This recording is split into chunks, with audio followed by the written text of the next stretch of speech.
খুব সাধারণ একটা খাবারও অনেক সময় তৃপ্তি করে পেট ভরে খাওয়া যায়। তেমনই একটা খাবার হলো এই যে রান্না করেছিলাম মসুরের ডাল দিয়ে কুমড়া দিয়ে।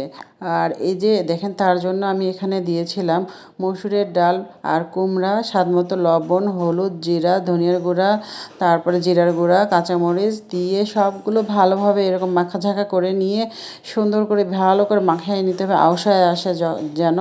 তারপরে একটু সামান্য একটু পানি দিয়ে এটা আমি সেদ্ধ করতে উঠাই দিয়েছিলাম। আর এদিকে সেদ্ধ হয়ে গেলে শুধুমাত্র একটু পেঁয়াজের অথবা রসুনের কুচি দিয়ে ভাগার দিলেই হবে পাঁচফোড়ন দিয়ে। ভাগারটা দিলে অনেক বেশি একটা সুন্দর একটা ঘ্রাণ আসে আর অনেক ভালো লাগে এটা খেতে।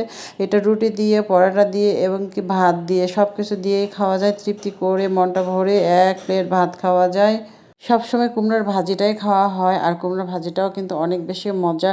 আর এভাবেও যারা কখনো খান না একবার রান্না করে খেয়ে দেখবেন আর অনেক ভালো লাগবে। এটা খেতে কিন্তু অনেক টেস্ট হয়। আজকে ভিডিওটি এ পর্যন্ত।